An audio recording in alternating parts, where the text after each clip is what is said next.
Bueno, bienvenidos a la séptima conferencia de Astrociencias Ecuador.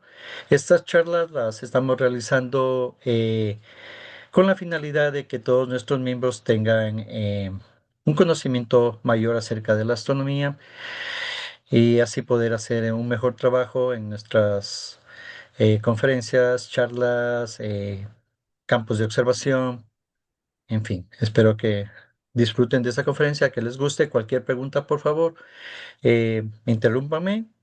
Hágala nomás.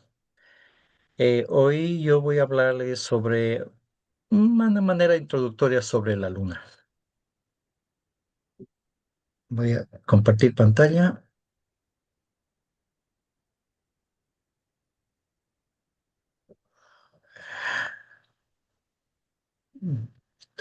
Esto no es.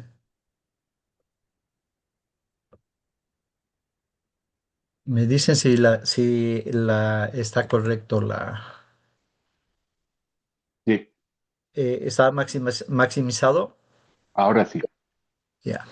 Ok, muchas gracias. Muy bien. A ver, sí, acá. Voy a hacer una pequeña introducción. Voy a hablar un poquito de las características de la Luna, el sistema Tierra-Luna, su formación, los movimientos, la órbita, su órbita, las fases lunares, los eclipses, las mareas, algunos efectos visuales. También hablaré sobre la estructura, su superficie, algunos detalles de la superficie, un poquito de énfasis en el regolito y si hay tiempo podemos hablar sobre la observación de la luna.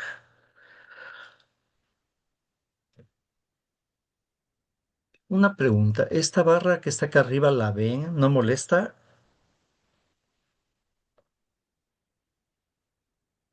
¿Cuál barra, Miguel? Ya, ok, yo la veo, ustedes no. Ok, muy bien. Ok. La barra donde está todo No, esto no, de... solo la ves tú, como Ya, eh, quien está manejando este momento, el ya, administrador de esto. ya, ok, muy bien, mejor. Ok, entonces todos sabemos, nuestra luna es el único satélite natural. Ya tenemos que especificar natural porque tenemos cientos de prácticamente decenas de miles de satélites artificiales. Básicamente, nuestra Luna tiene un diámetro de 3.476 kilómetros, más o menos como una cuarta parte del diámetro terrestre, una gravedad de una sexta parte de la gravedad terrestre. Esta se formó hace 4.5 billones de años o 4.500 millones de años. La temperatura en su superficie varía drásticamente cuando le pega el sol, digamos así. Durante el día puede ir de entre 120 a 130 grados centígrados, pero cuando no le da la luz, la luz del sol, y más o menos casi a los 14 minutos de no recibir luz, la temperatura en su superficie puede bajar entre 170 a 180 grados, a menos 180 grados centígrados. O sea, realmente muy, muy, muy fría. Y debido a que no existe atmósfera, prácticamente, ¿no? En la Luna. Eh, Sabemos que está a una distancia promedio de 384.400 kilómetros. Este movimiento de la Luna es casi sincronizado, ¿ya? Por eso nos enseña la misma cara. Vamos luego a ver cómo se da esto. La teoría más aceptada sobre su origen es de que cuando se estaba formando la Tierra, un cuerpo del tamaño de más o menos de Marte se chocó, llamado Theia o Tea, y esta formó la Luna. Cuando vemos la Luna, vemos que casi tiene el mismo tamaño del Sol, y esta es una coincidencia, ya que la Luna tiene 400 veces más pequeño que el diámetro del Sol, pero está 400 veces más cerca, ¿no? Claro, estas distancias varían un poquito y obviamente el tamaño angular aparente del Sol y de la Luna cambian. pero básicamente casi se los ve del mismo tamaño, más o menos como 31 minutos de arco o medio grado. Sabemos bien que la luna eh, tiene fases, esto lo veremos cómo, porque se dan, y desde la antigüedad ha influenciado mucho en el hombre, sea en la cultura, sea en el arte, en la mitología y obviamente incluso la creación de calendarios basados en la órbita lunar o las fases lunares. Ok, entonces, y viene el asunto.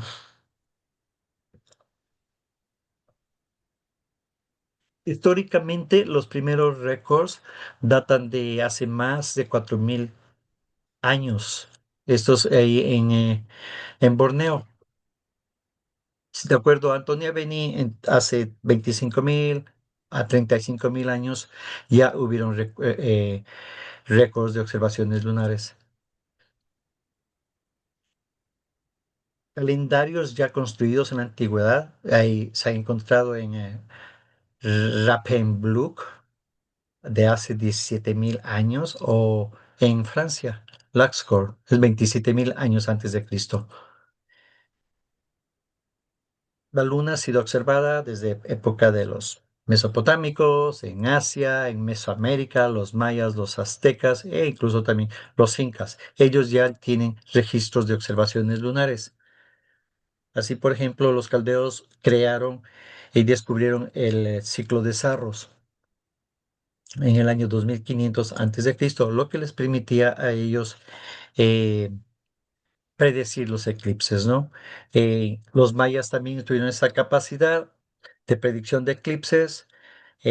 Los chinos, 1.000 años antes de Cristo, ellos ya crearon un calendario basado en la observación solar y lunar. Y posteriormente, eh, con Galileo y la invención del telescopio, él hizo observaciones de la luna y astrónomos de esa época comenzaron a observar con ya un instrumento, es decir, obtener detalles mucho más de la luna y crear mapas, ¿no? Y toda una observación más sistemática. Ah, Vinci también lo hizo en esa época, él fue el primero que pudo describir la cuestión de la luz cenicienta de la luna, ¿no? Desde el punto de vista eh, geométrico. Des- Desde ese periodo de los últimos 2 siglos antes, prácticamente no se sabía mucho de la Luna, todo era especulación, ¿no? Hasta que en 1960 más o menos, las ondas soviéticas y posteriormente americanas llegaron a la superficie lunar, tomaron muestras, pusieron instrumentos y comenzó una investigación mucho más específica acerca de la Luna, ¿no?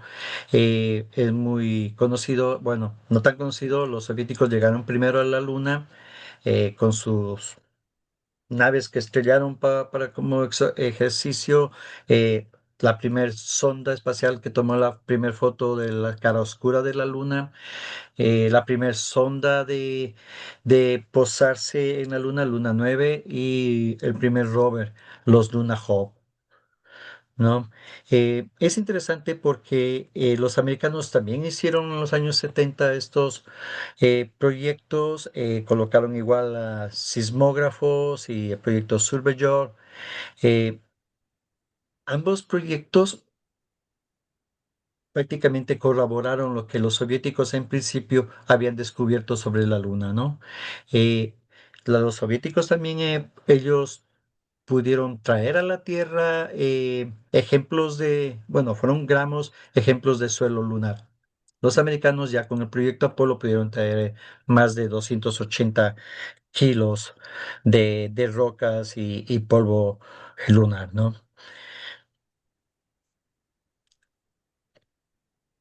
En este mapa, como está señalado, los programas y de las sondas de varios países que ya han llegado a la Luna.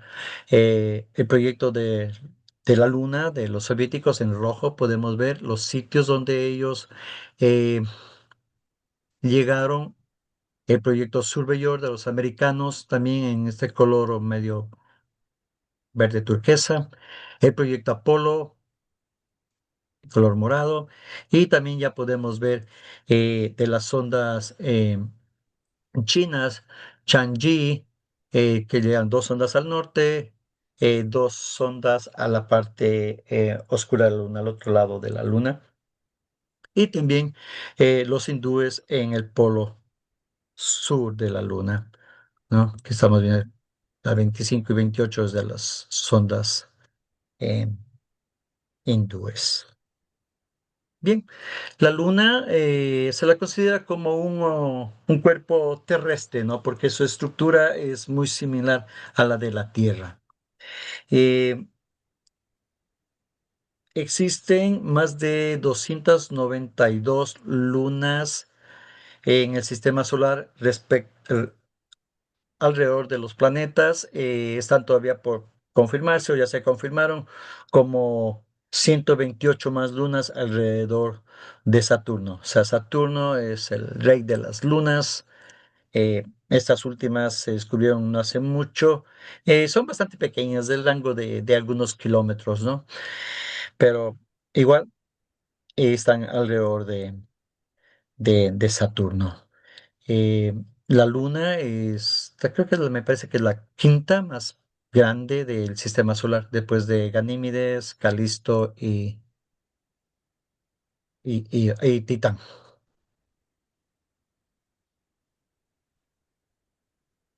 Bien.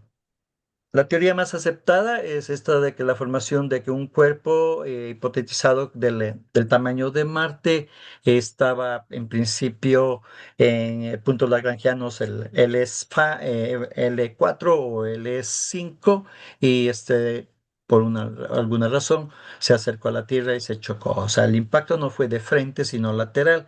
Eso produjo que luego los restos formaran la Luna.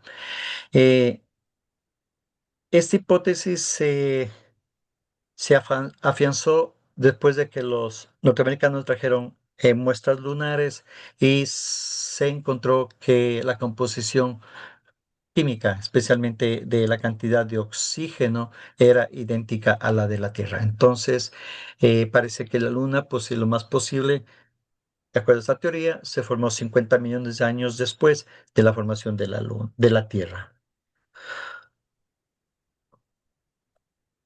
Eh, No tengo todavía mucho conocimiento respecto a ciertos detalles de muestras de los chinos. Parece que las muestras de los de las rocas lunares del otro lado de la luna son bastante diferentes, ¿no? Entonces, eso pone en cuestión esta teoría. Tendrá que adaptarse, recomponerse o habrá una nueva teoría que salga sobre esto, pero todo esto todavía está en investigación. Bien, la Luna gira alrededor de la Tierra en un ángulo de más o menos 5 grados 19 minutos. Eh, También tiene su grado de inclinación, el eje de inclinación es por ahí por los 5 grados o 6 grados, me parece. Eh, es importante conocer estos dos puntos donde la órbita de la Tierra, es la eclíptica, sí, se entrelaza con la órbita de la Luna. Eso se conoce como nodos y nodo ascendente y nodo descendente, ¿no? Es importante tomar en cuenta esta área porque cuando la luna se encuentra muy cerca del nodo, de uno de los nodos, sí, es cuando se van a producir los eclipses. Me parece que es un rango aquí de 28 grados, ¿no? Dentro de esta área. Entonces, si está un poco mucho alejado, va a ser un eclipse parcial, pero cuando está prácticamente muy cerca del nodo, va a ser un eclipse total, sea de luna o sea de sol. ¿Alguna pregunta?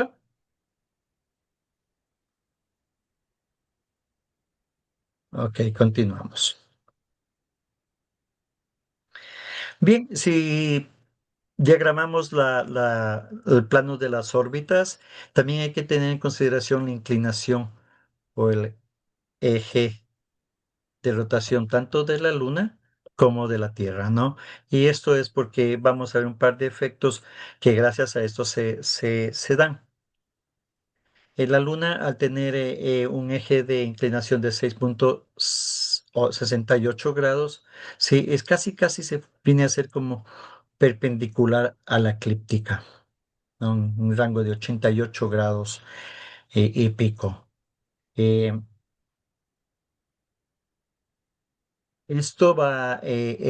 el eje de inclinación de la Luna va a determinar un fenómeno que lo vamos a estudiar más adelante, ¿no? Y también su órbita.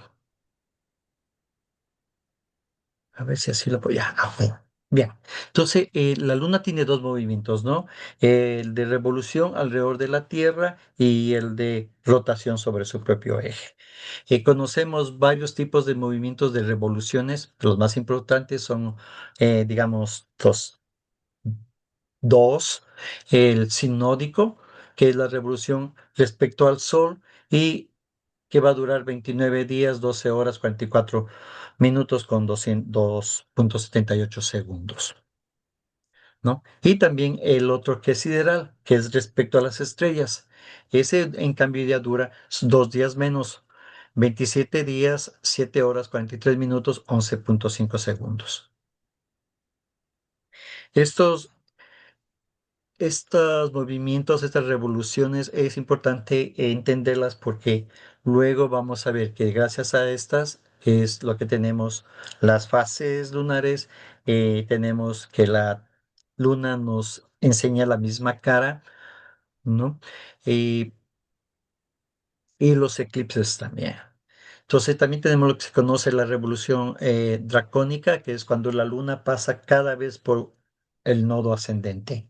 Entonces esa dura 27 días, 5 horas, 5 minutos, un poquito menos, a ver, un poquito menos sí, que, que el sideral.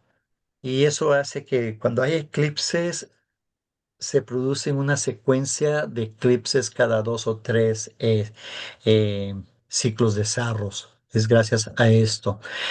Eh, y hay otras dos pequeñas revoluciones muy pequeñitas que apenas se notan. Una es debido a la,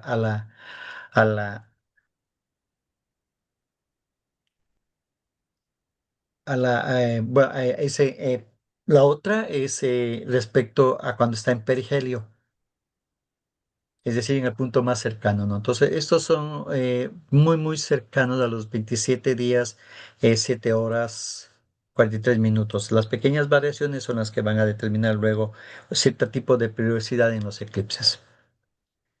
Eh, la Tierra, la Luna, obviamente, tiene su eje de rotación de 6,68 y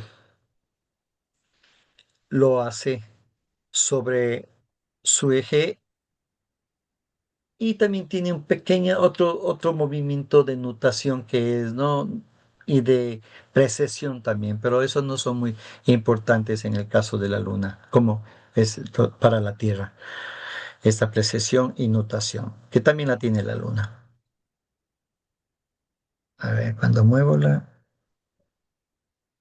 Bien. Bien.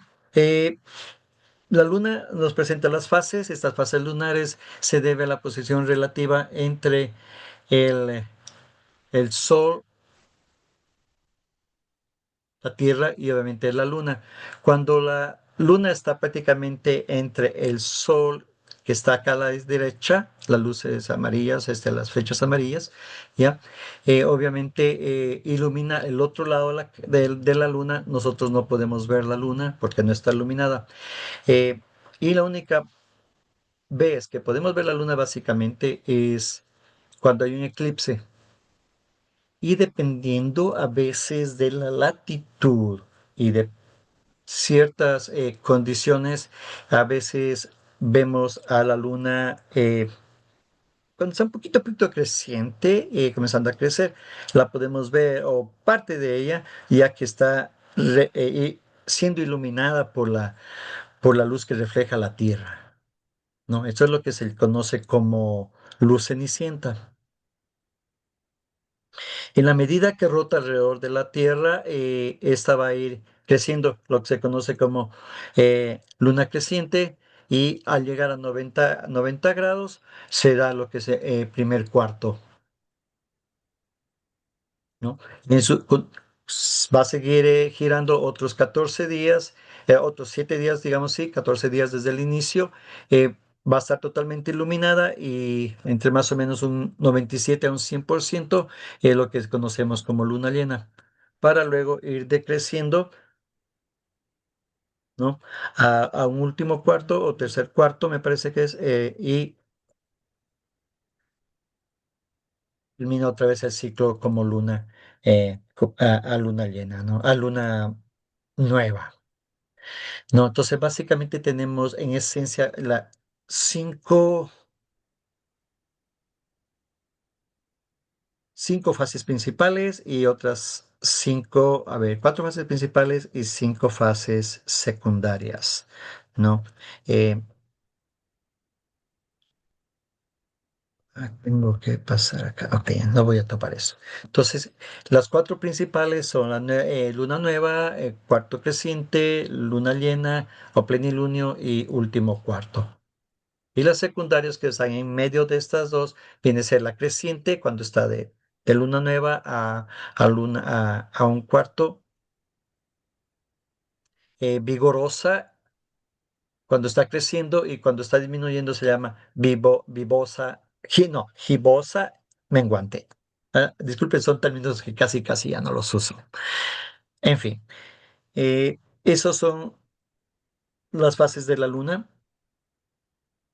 Básicamente es lo que así vemos durante 27, 28 días, ¿no?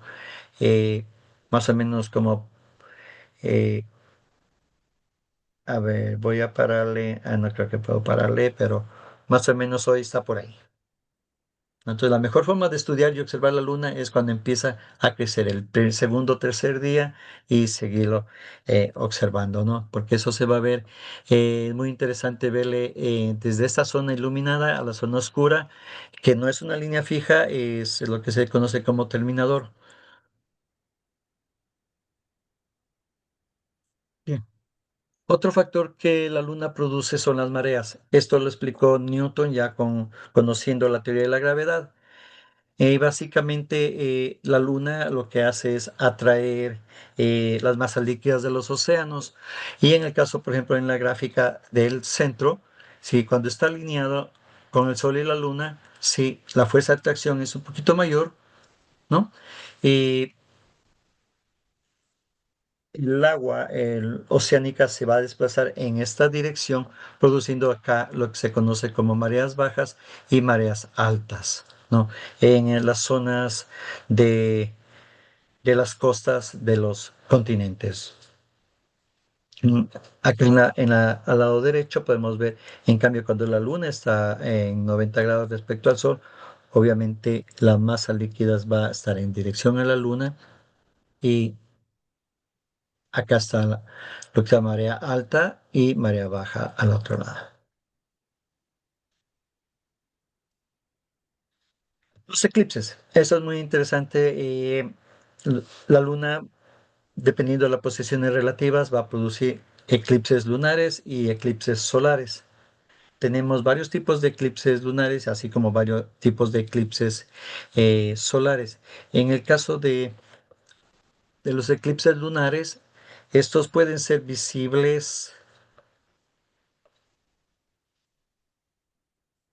mm, prácticamente casi todo en todo hemisferio o en todo un continente, ¿no? Porque si sea total o sea penumbral, ¿no? La franja de esta es muchísimo más grande, ¿no? Entonces esto se da cuando prácticamente la Tierra está entre la Luna y el Sol. La atmósfera terrestre hace que se disipe un poco la luz y es lo que va a producir la penumbra. Ya la sombra propiamente dicho, la umbra, es por el planeta parte sólida.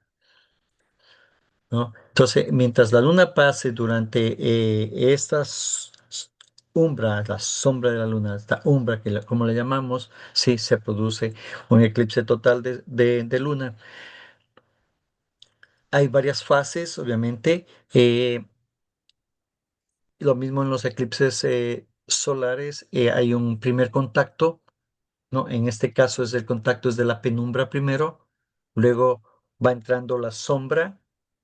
Cuando está en totalmente la sombra y adentro, es lo que se conoce la parte del máximo del eclipse, para luego ir saliendo la sombra, la umbra y la penumbra termina saliendo en la última fase. Estos eclipses duran 4, 5, 7 horas incluso, ¿no? Son muchísimo más largos y se los puede ver por muchos sitios del planeta.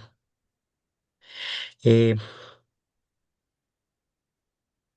Estas fotografías de un eclipse me parece fue el año pasado o hace 2 años. Observarlo es muy lindo. Incluso yo creo que a simple vista es mejor que con telescopio, ¿ya? Ya que la luz está más concentrada, ¿no? Cuando uno mira con el telescopio o está haciendo astrofotografía del eclipse, es muy difícil ver la diferencia de la penumbra cuando empieza, ¿no? Solo cuando ya se pone mucho, mucho más oscura o la sombra o penumbra está entrando, se puede notar. Pero básicamente lo único que comienza a notarse es que se comienza a ver un poquito medio borroso, ¿no? Entonces la secuencia está acá abajo. A ver, esto me está tapando. Aquí tenemos la secuencia, ya está entrando la penumbra, ya está la penumbra esta parte de acá y la umbra o sombra, digamos, ¿no?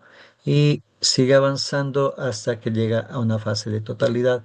Eh, Usualmente en este caso, usualmente la refracción de la luz de relay hace que la luna se vea rojiza, ¿no?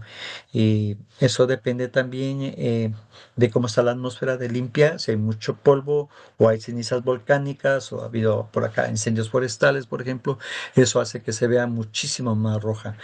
Eh, el último eclipse de marzo, por ejemplo, no lo observé tanto, tan rojo, no se puso muy, muy rojo la luna, ¿no?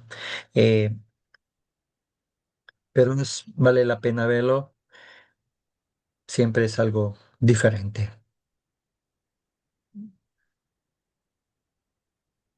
Bien, aquí este es un video, me parece, de la luna rápido. A ver, vamos, estamos. Sí, entonces ahí lo que estamos viendo cómo va progresando el eclipse. Obviamente, cuando se hace astrofotografía, toca maniobrar bastante los tiempos de exposición y para poder obtener una imagen con mejores resultados, ¿no? Bien, los eclipses solares. Por cierto, eclipses lunares tenemos penumbrales, solo la penumbra y totales, ¿no? En el caso de los eclipses solares, tenemos varios tipos de eclipses solares. Tenemos los parciales, los totales, anulares y a veces se producen eclipses que son híbridos. Entonces se los conoce como híbridos porque el mismo eclipse desde un punto se lo ve anular y luego se lo ve total. Eso es por la latitud del lugar y dependiendo la trayectoria que está siguiendo el eclipse. Entonces, los eclipses de luna, de sol, se producen cuando la luna se interpone entre la Tierra y el Sol, ¿no? Va a depender mucho de los ángulos que se encuentre y obviamente también de la distancia que se encuentre la luna, ¿no? Eh, Más o menos, como había dicho, el Sol y la luna tienen un tamaño casi, casi muy tamaño angular aparente, ¿no? Es como 1980 segundos, lo que equivale como más o menos entre 30 a 31 minutos de arco. Entonces, esta variación hace que a una distancia, por ejemplo, si la Luna está en una distancia bastante cerca a la Tierra, ¿sí? Va a cubrir el Sol completamente. Entonces ahí se va a producir un eclipse total de sol. Pero si está alejada, no va, su tamaño angular visual no va a avanzar a cubrir totalmente al sol. Entonces va a cubrir parcialmente y se va a ver el sol como un anillo. Y eso es lo que se conoce como anular. Ahí podemos ver la cromósfera del sol o el famoso anillo de fuego, como le llaman. ¿No? Si la inclinación de la órbita es un poco mayor o está un poco alejado del nodo lunar y no cubre totalmente el sol, va a cubrir parcialmente, eso se llama un eclipse parcial. Entonces, estos eclipses son menos frecuentes, además de que eh, la proyección del eclipse es muy reducido, ¿no? En el caso del Sol, el eclipse total del Sol me parece que son como solo menos de 200, 120 o 120 por ese rango de kilómetros de ancho la franja de oscuridad del eclipse, ¿no? Entonces, por eso solo se ve en ciertas partes del continente o del lugar. En un país usualmente se ve una franja, ¿no? Un pedazo del país. Eh, los eclipses parciales, esos ya se ven en más rango, ¿no? La fase de parcialidad sí se puede ver en un rango mucho más amplio, ya son miles de kilómetros, ¿no? Eh, Es interesante que cuando se produce, por ejemplo, los eclipses se producen mínimo como 4 al año, pueden ser hasta 7, pero se producen en pares. Entonces, si en marzo y abril tuvimos dos eclipses, a los 15 días se va a producir, no, cuando tenemos un eclipse, a los 15 días, a los 14 días, 15 días, se va a producir otro eclipse. Porque un eclipse se va muy cerca del nodo ascendente y luego va a estar muy cerca del nodo descendente. Entonces, en ambos nodos se producen cada 15 días, 14 15 días. ¿Ya? Pero a su vez, si se produjeron esos dos eclipses, se va a producir otros dos eclipses 6 meses después. ¿No? Esa es la secuencia, y es por estas posiciones relativas de las órbitas, ¿no? De la Luna respecto a la Tierra y respecto al Sol. Bien, creo que aquí tengo unas fotografías del eclipse total. Realmente yo sí considero que cada persona en la vida por lo menos debe ver un eclipse total. Lo más probable, tendrá que viajar. En Ecuador, lamentablemente, casi no se dan, se producen cada 300 años, cada mucho tiempo, ciento y pico de años, un eclipse en el Ecuador total de sol. En la zona ecuatorial se dan menos, en las zonas tropicales se dan más los eclipses totales de sol, ¿no? Eh, Aquí vemos el inicio del eclipse, va entrando la luna, va tapando. Una cosa algo fascinante que yo vi durante este eclipse fue ver la luna y el sol cerquita. Eso me pareció lo más fascinante que he visto. Y claro, quise tomar foto con una cámara que recién la había comprado y estuvo sobreexpuesta, entonces no salió la luna, salió sobre el sol, pero visualmente tengo esa memoria. Eh, Cuando ya casi se da la fase antes de ver la corona, cuando ya está en la fase de totalidad, podemos ver eh, ciertas protuberancias. Acá en pero si el sol está muy activo, se va a ver protuberancias. En esta foto, hay una foto que tengo, si le hago la amplitud, puedo ver la sombra de la protuberancia sobre la corona. Eso es muy bonito.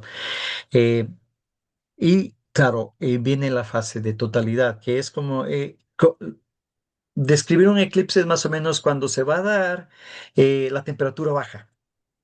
Hay un silencio total. Si hay pájaros y todo eso, dejan definitivamente de cantar. Creen que es de noche porque comienza a bajar Es como que con un dimmer bajarían así la luminosidad, ¿no? Pero no es como un atardecer o como un anochecer. No, es desde arriba hacia abajo. Esa es la gran diferencia. Y paradójicamente, las nubes comienzan a ir a encontrarse el eclipse. Eso es algo medio chistoso, pero se dio y se da al final. Eh, y es cuando ya se cubre el sol, la luna cubre totalmente al sol, en un lapso muy así de segundo, aparece así, como que prendieran, pero eh, es, es fascinante cómo asoma la corona, ¿no? Eh, con Jaime fuimos hace un par de años en el eclipse de Texas, donde recorrimos como 4.800 kilómetros para ir a ver 20 segundos del eclipse, ¿no? Eh, y ya cuando la fase termina, es interesante, se ve estas dos, lo que se llaman el diamante, y también hay chance de ver los las perlas de Bailey, que básicamente si ustedes ven aquí están como lucecitas cortadas a ambos lados y es porque la luz del sol está pasando en medio de las montañas o en medio de los cráteres, ¿no? Entonces eso se forma eh, en esta fase.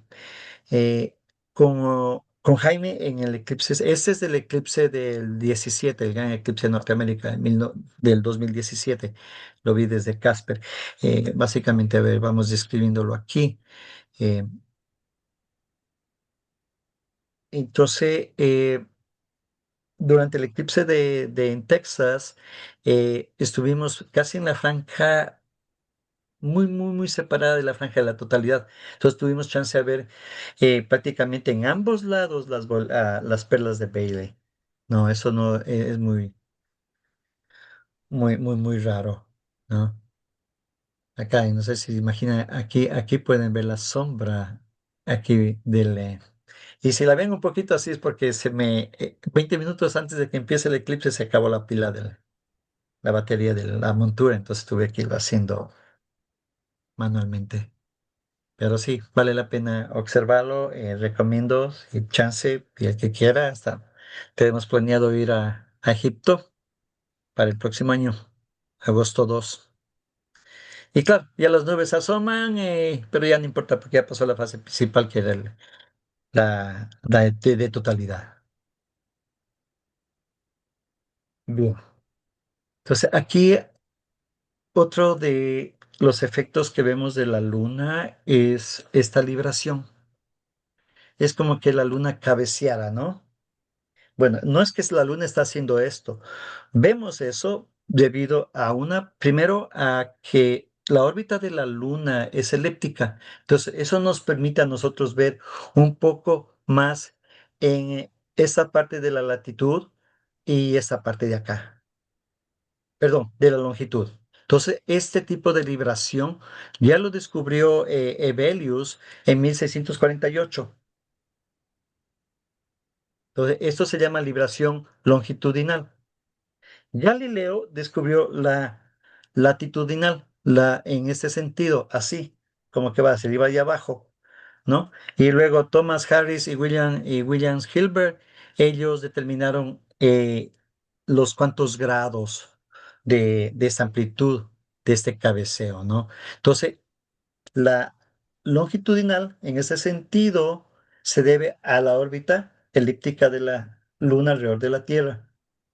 Y este cabeceo de latitud se debe a la inclinación del eje de, de la Luna. Entonces nosotros más o menos vemos como un 9% más de la superficie lunar de la cara oculta de la parte de atrás. También existen otras dos más pequeñas oscilaciones, pero prácticamente se las desprecia, ¿no? Es de una en base a los ejes, es de 100 segundos nomás de arco, y de 100 segundos, y el otro es de un grado que es debido a la, a la oscilación que tiene la Tierra.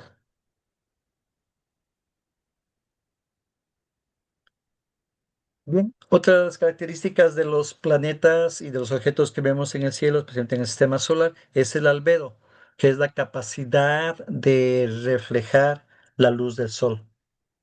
Paradójicamente, la luna la vemos súper brillante, pero es porque bien cerca y está grande. O sea, la vemos grande porque está muy cerca. pero paradójicamente es el segundo cuerpo celeste en el sistema solar más oscuro, ¿no? Y Mercurio es el primero más oscuro con un índice de albedo de 0,119, mientras la Luna tiene 0,123. Venus es súper brillante, casi el 90%, y lo mismo acá un satélite de Júpiter, Enceladus. No, ese es de Saturno, ¿no? Tienen albedos más altos.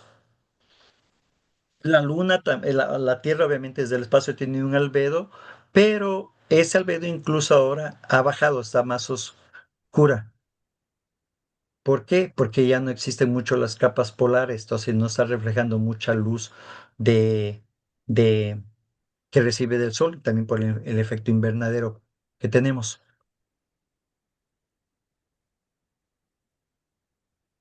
Bien.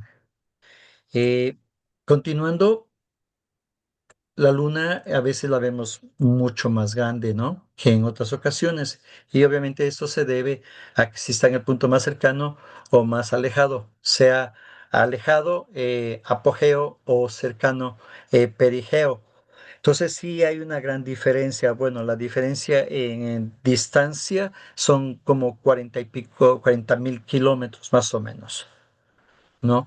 Y sí la vamos a ver como un 23%, un 11% más grande y un 23% o 25% más brillante. Entonces, sí, a veces cuando dice la supermoon o superluna es porque sí, está en perigeo y se la va a ver bien grande cuando esté luna llena. Pero tenemos un par de efectos visuales muy interesantes, ¿no? Uno es su color. Cuando la vemos hacia arriba Te voy a interrumpir, Miguel, un Yes. ratito. Bueno, yo no he estado, no he tenido la suerte de estar por Estados Unidos, por donde estás tú, em, pero, a ver, ¿es cierto o en verdad se ve la luna más grande cuando estás en los países del norte? Porque yo veo en las películas tremenda luna, sí. Y claro, acá en Ecuador no se la ve tan grande, entonces no puedo yo tener el efecto de comparación con mis propios ojos, por eso es una pregunta que siempre le he tenido. Cuéntame tú qué has estado en Ecuador, Ya, ¿qué está? aquí, con eso te voy a explicar la razón. Ya, sí, mi esposa decía a mí, allá la luna se ve de este tamaño, así grandotota se la ve. Y, y digo, no, ok, es un efecto visual. Eh, Vamos un poquito con el tamaño, ¿no? Cuando está cerca del horizonte hay un poco más de refracción. O sea, como que se abre un poquito, ¿no? Se abre un poquito. Pero la razón principal es porque estamos comparando, como en el caso de esta foto, con el horizonte. Hay un punto de referencia. Hay un punto de referencia. Cuando está arriba en el cielo, no hay referencia. Entonces se la ve más pequeña. ¿Ya? Y acá eso es lo que se llama la ilusión de Ebbinghaus. Imagínense que esta es la luna con el horizonte. ¿Ok? Está seca. Y acá está la luna arriba en el cenit con el cielo. Es lo que estamos viendo aquí, que esta que está aquí se ve más grande que la que está acá. ¿Sí o no? ¿Les parece? Sí, sí, totalmente. Totalmente. Pero ambas son del mismo tamaño. ¿Eh? No, en realidad no lo son. Sí lo son.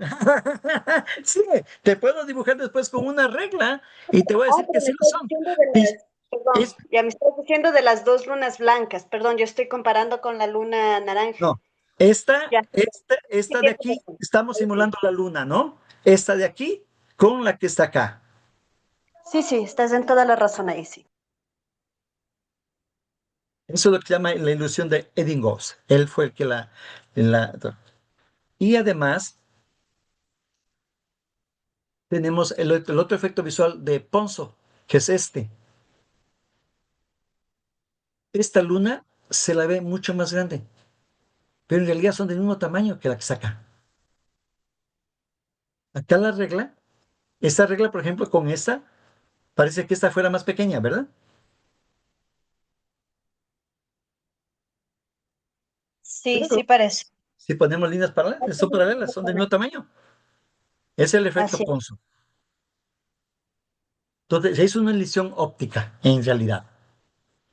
Ahora, acá en las latitudes altas, es muy probable, por ejemplo, ahora en esta época de estas, desde el año pasado o a casi un año y medio, hay el lunasticio. Eso es un término que muchos astrónomos ni siquiera lo conocen. ¿Ya? El lunasticio es un término que lo introdujo Alexander Thom cuando explicó las cuestiones de arqueastronomía de Stonehenge.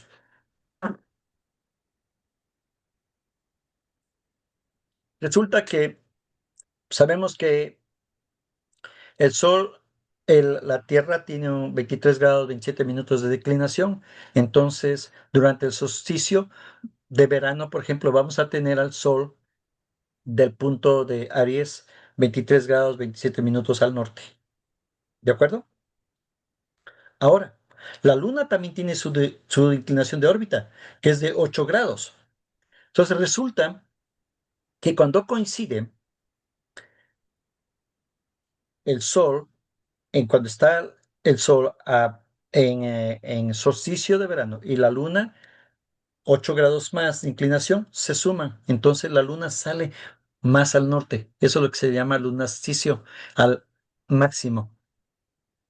Y eso se da cada 18 años, ¿no? Entonces es muy probable que, claro, la luna cuando está en este periodo, como en estos tiempos, por ejemplo, a esas altas latitudes, no va a ser como en Ecuador que uno la vemos así, subiendo para arriba, casi. Acá la vemos como que va muy cerca del horizonte. ¿No? Entonces se la ve, sí se la ve más grande, yo creo que, pero más es por este tipo de ilusión acá, ¿no? Tenemos esa impresión. O sea, es una doble razón en realidad. Sí, la una Sí, la ilusión óptica y la otra pues porque está ubicada en realidad en la parte norte, sí, si estás hablando del planeta o pero, del punto de pero referencia. yo diría tal vez porque los índices de refracción sean mayores, es probable que eso, pero de ahí la luna, si tú la mides ahí y la mides arriba en el cielo, creo que es es más el efecto visual que físico. Yo creo que si la medimos, es muy probable que sea igual, o sea, el mismo tamaño, porque va a estar a la misma distancia, anyway.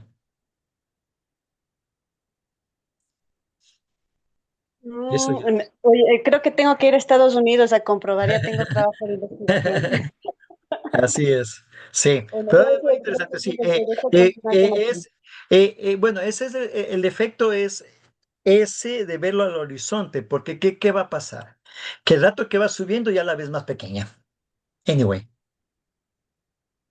es más este efecto de comparación, este fenómeno de aquí, de Ebbinghaus. Bien, Bueno, lo gracias, tenemos. Miguel. Ok. Ande nada.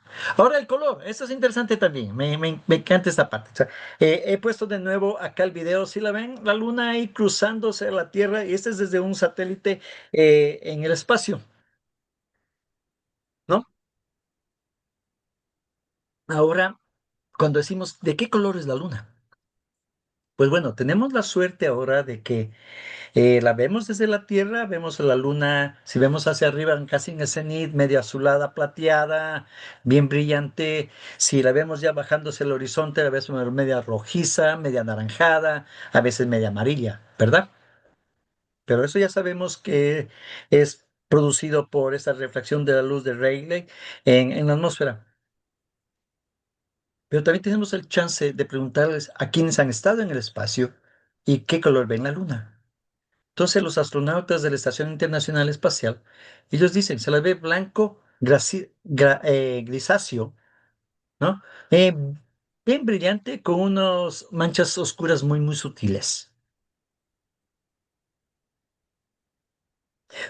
Cuando yo tomo una foto, sea con cámara color o sea monochrome, prácticamente casi, casi la veo color negro con todos esos matices y esas gamas de entre negro, un poquito eh, plateado, más o menos. O sea, todo depende, como ya es un sensor, puedo variar el histograma y eso va a cambiar mucho el color, ¿ya? Pero, ahora, ¿qué tal? ¿Qué dicen los astronautas que estuvieron en la Luna?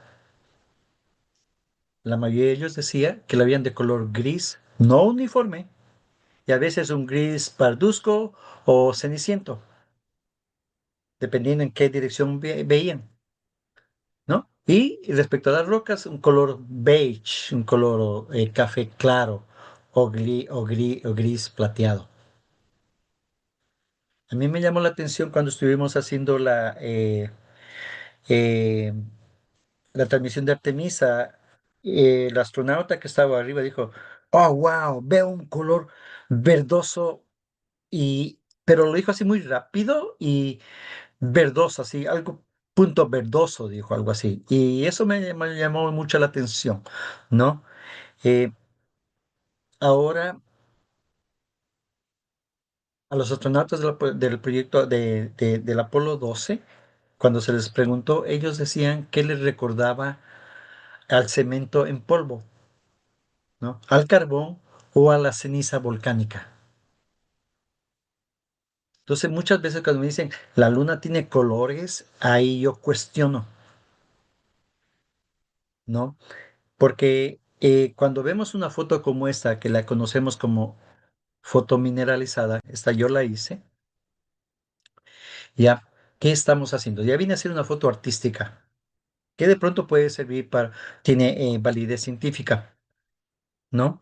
Eh, ¿Por qué? Porque lo que yo estoy haciendo es estrechando el histograma. Entonces me asoman estos colores azul, intenso, eh, un color café oscuro, un beige, medio amarillo. Y si le hago más el histograma, estrecho más, salen otros colores. Y obviamente si pongo una serie de capas o máscaras, puedo poner todos los colores, o como decía Jaime, lo va a hacer como un payasito, ¿no? Pero es una foto artística, no es lo que nosotros, los ojos, lo ven en términos generales. Claro que yo sé que la visión es una aptitud intelectual. Nuestro ojo no es perfecto. Los sensores que captamos la luz funcionan en diferente forma en cada persona, ¿no? Pero lo interesante de hacer esto así es de que en cierto sentido, cuando ya asoman estos colores azules, con todas las pruebas que tenemos de diferentes sectores de la Luna, es donde hay mayor cantidad de titanio. Y las zonas cafés oscuras, marrones, es zonas donde hay más hierro. Entonces, corroborando los ejemplos que tenemos de muestras lunares de diferentes sitios con ese tipo de fotografía, y me hacía acuerdo hace que el fin de semana uno de los compañeros en las conferencias que dio hablaba de esto de lo que es la espectroscopía y esto de los colores para poder determinar píxel by píxel la composición química del terreno. Entonces, más o menos por ahí sí va el asunto, ¿no? Entonces, lo que le llamamos la luna mineralizada y obviamente, eh, si uno puede trabajarle más, puede hacer muchos colores, ¿no? Y resaltar otros que no lo estamos viendo ahí, pero traté de ser algo más razonable en el sentido de estrechar los colores. Bien. La luna. A ver cómo vamos. Vamos un poquito más rapidito porque hay mucho. Si veo que nos extendemos mucho, puedo parar y hacemos una segunda parte porque realmente hay mucho, mucho que hablar de la Luna. Eh, bueno, cuando se tomaron muestras de la Luna y se hicieron algunos experimentos eh, en la Luna, pues se determinó que es muy similar a la estructura de la Tierra. Tiene un núcleo caliente, tiene un manto y tiene una corteza, ¿no? Pero en el caso de la Luna es un poquito más especial porque tiene un núcleo extremadamente pequeño. Bueno, muchísimo más pequeño relacionado como en a la Tierra. La Tierra es mucho más grande en comparación a su tamaño, ¿no? Entonces tiene un núcleo de 240 kilómetros de diámetro, pero de radio, radio.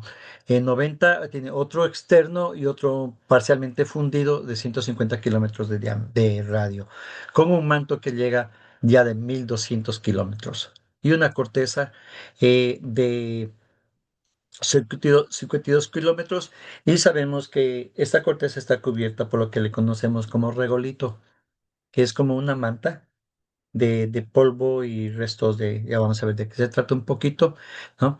La luna. Pero con la sonda china se descubrió que probablemente entre la corteza y el regolito hay una pequeña capita o una zona que está haciendo que se expanda y se contraiga.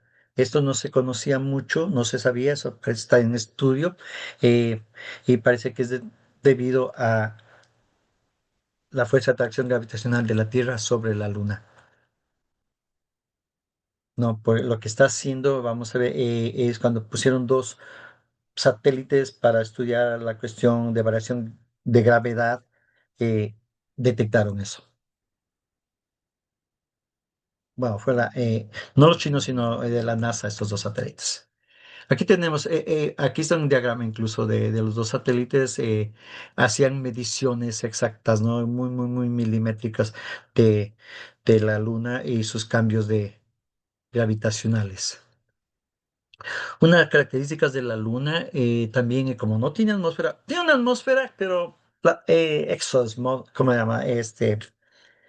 La parte externa de nuestra atmósfera tiene el mismo nombre. O sea, es una atmósfera que es como 100 mil millones de veces menos densa que el de la Tierra, ¿no? Y los astronautas, la Proyecto Apolo lo descubrieron, e incluso desde aquí se ha tomado fotos que una atmósfera eh, me parece que es el rango en partículas de sodio, ¿no? Donde viento solar pega y la luna es quien está produciendo esta, tiene una extensión como de su atmósfera, ¿no? Eh, pero es muy, muy, muy, muy, muy mm, casi densa, son partículas nomás que tiene a su alrededor.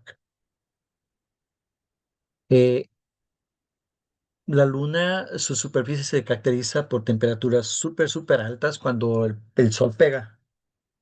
Llega como a los 130, 120, 130 grados centígrados. Y en la parte oscura, como les he indicado, está muy, muy frío. Después de 13, 14 días de no iluminación, puede llegar a menos 170, 180 grados. Pero su interior tiene temperaturas en el núcleo de 1377 grados y esta baja muy poco, ¿no? Se disipa muy poco el calor. Entonces tiene temperaturas extremadamente altas en el manto.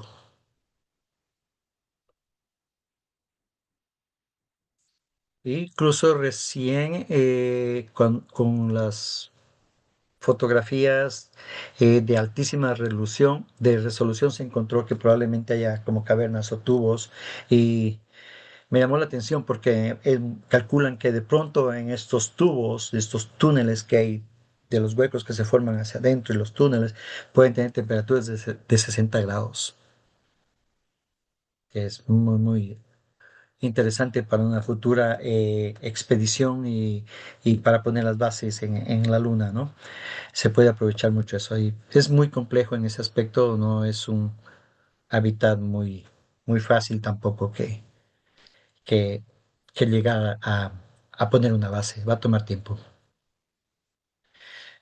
Bien, esos satélites lograron hacer un estudio de la gravedad de la Luna muy sistemática y ese es parte de ejemplo de las gradientes de la Luna.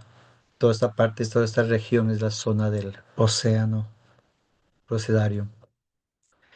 Voy a pasar un poquito rápido por el tiempo. Esta es también se detectaron estas franjas de acá, ¿no? Y esta es una concepción artística de cuando se formó la luna, la corteza, eh, estos tramos se formaron, estas grietas se formaron en la corteza lunar. Hablando de una escala geológica, la luna se formó hace más o menos 4.550 años, eh, 50 millones de años después de la Tierra, ¿no? Y desde su inicio, la zona mucho más antigua es la copernicana, de hace, desde los 0 a los 1.100, 1.200 años, millones de años.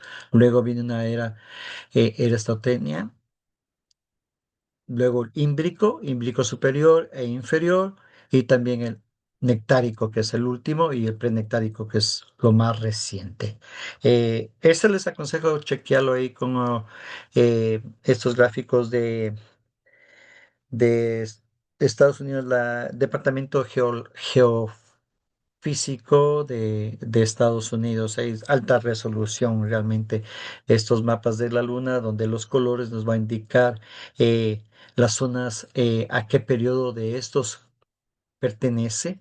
Entonces nos vamos a ver las zonas que son más antiguas, más nuevas, digamos así, aunque prácticamente la Luna es un fósil que no cambia, ya que no tiene atmósfera. No hay, básicamente decimos, no hay erosión, aunque bueno, la erosión es de 1 centímetro por 50 millones de años. O sea, prácticamente eh, la Luna se mantiene ahí poco después de lo que se formó. Bueno, hubo una época donde hubo un buen choque, un impacto de meteorito, de asteroide, y produjo un flujo de lava sobre ella. Y luego hubo un periodo, creo que fue en el 1500, en el año a los 3.500 millones de años, que se produjo un bombardeo masivo, ¿no? de de asteroides, meteoritos, micrometeoritos. Esos hasta ahora existe, es permanente, y se sigue encontrando nuevos cráteres. Bueno, aquí me hubiera gustado mucho poder un poquito más explicar. Estos colores son de las zonas geológicas de acuerdo al tiempo de formación.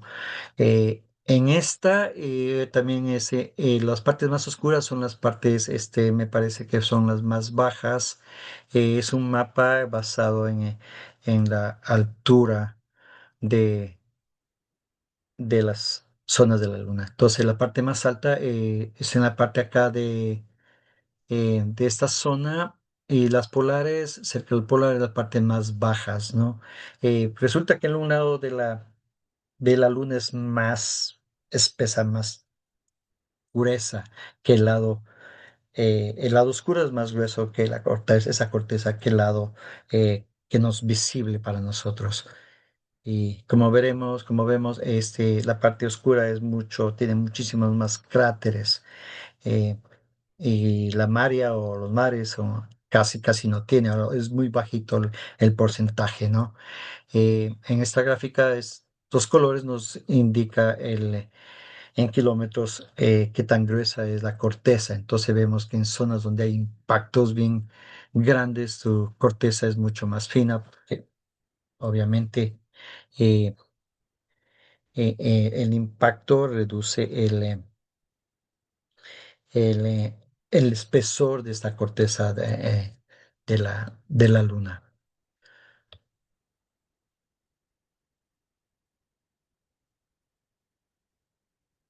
que en nuestra otra gráfica es un poco comparado las edades el, eh, con los mares. Entonces sabemos que en la parte visible nuestra, la parte más cercana, está prácticamente el área de mares, como se los conoce, o Maria, ya.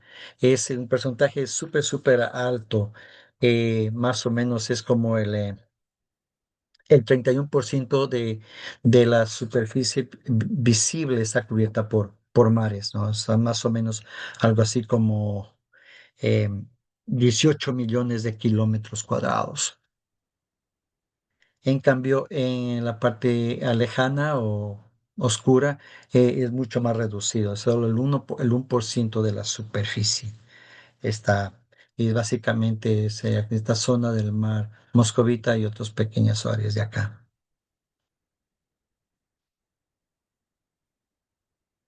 A ver, avancemos.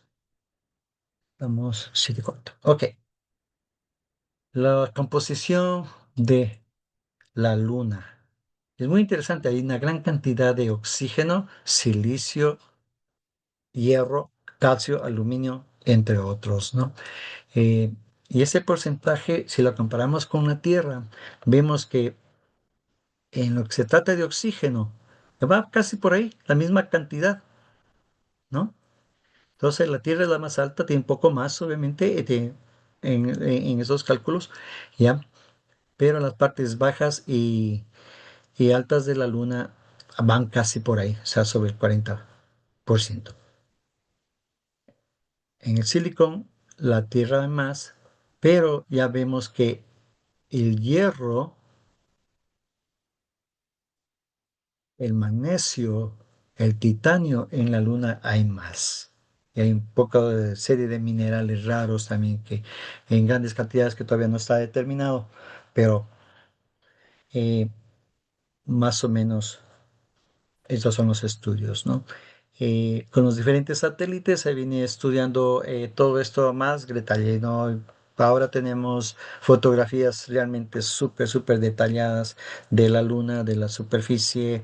eh, Había programas para determinar y contar los cráteres en la Luna, ¿no? Y está en coordinación con este que estudia la gravedad, por ejemplo, se puede crear este tipo de mapas que nos dan muchísima información respecto a, a su corteza, a la profundidad, en este tenemos la altura también, las partes más profundas.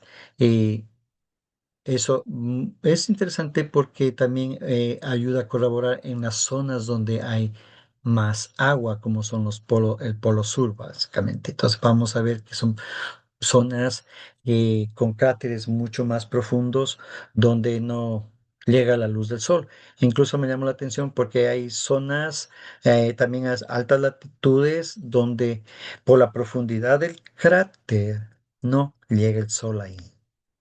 No, no es solo en el polo sur, ¿no? En el polo norte hay mucho más luminosidad, incluso ahí se plantea, se puede usar mucho eso para paneles solares, porque casi en esta zona hay siempre luz, lo que no ocurre abajo en el sur. Bien, tenemos la luna visible y la cara oculta. Como vemos, hay una gran diferencia en cuanto a los mares o maria, ¿no? Que son estas zonas que se formaron hace como a los 3.000 millones a los 1.500 millones de años de formarse la Luna.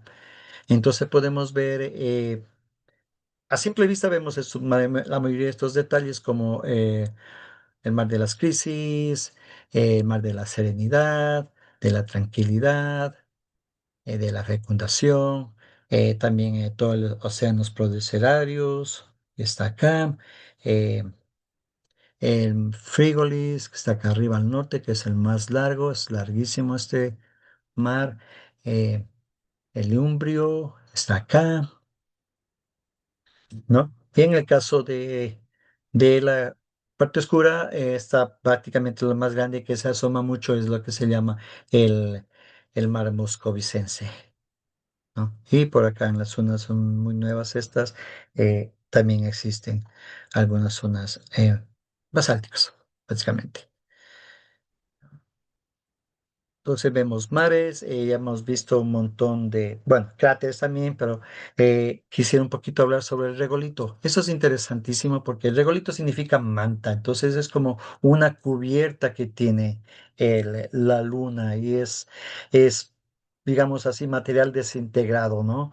Eh, Material producto de los impactos, el polvo que va a caer de producto de los impactos de de los meteoros, meteoritos o todo impacto que produjo un cráter va a diseminar este polvo. Pero además, como no tiene atmósfera, con constante bombardeo de micrometeoritos y del viento solar, prácticamente desintegran eh, los minerales de aquí, de toda la superficie, ¿no? Entonces se vuelve medio cristalizado, por eso es estos a veces cambios de luminosidad o de reflexión, especialmente en las laderas o en las montañas, se nota mucho eso.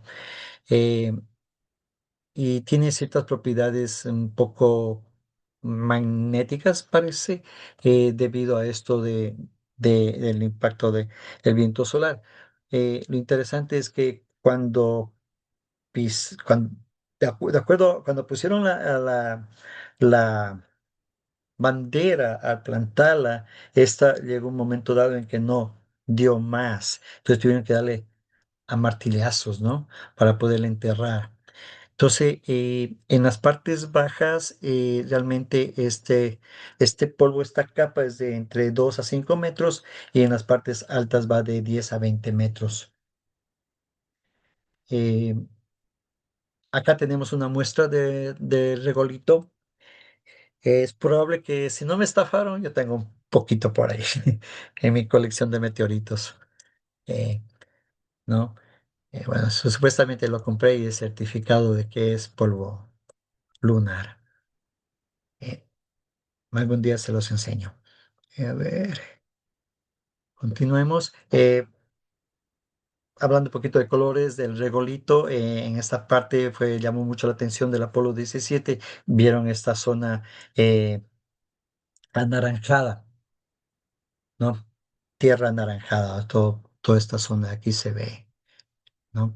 Eh, y es un poco peligroso porque no se conoce mucho sobre eh, el regolito. Este material se pegaba mucho a la respirarlo es muy probablemente súper, súper malo, pero se les pegaba mucho a los trajes espaciales y parece que trabajó mucho en la luna o se revolcó, porque por lo que veo él está muy, muy, muy lleno de material el lunar en su traje.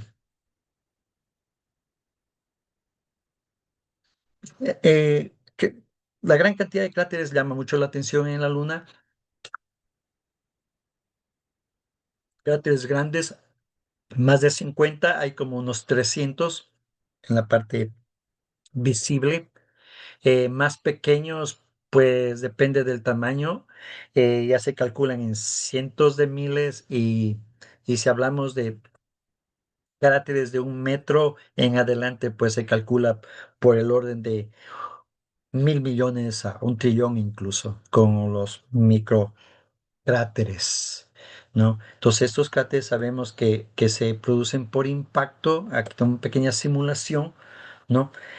Un meteoro pega meteorito pega, va a crear este hueco, este cráter, y dependiendo de la fuerza o el tamaño que va a hacer que la corteza se hunda y esta salga hacia afuera, rebote. Entonces, vamos a observar que en muchos cráteres se forma como una montaña en el centro, la mitad. Acá una Perdón, foto. Ángel, ¿puedo hacer una preguntita? Claro, claro, por supuesto. Gracias, muy gentil. Buenas noches con todos. Decían que los astronautas de las misiones Apolo observaban que descendían como luces en los alrededores y decían que la explicación sería que como tiene una atmósfera débil, serían algunos meteoritos que impactan la Luna. Pero también decían que observaban unas luces que ascendían desde la Luna. ¿Qué explicación tendrían las que ascienden? Es muy probable por la atmósfera. Ahí se descubrió que tenía la luna atmósfera. Ujú. Ya. Eh, bueno, en eso honestamente no conozco la explicación para eso. Sé que ellos hicieron unos grafiquitos así como de niños explicando cómo pegaban, pero no desconozco que veían que subía. Ya. Eh, podría de pronto explicar, buscar podría ser algo así como el viento solar, lo que pega son partículas altamente ionizadas, Claro, claro, claro.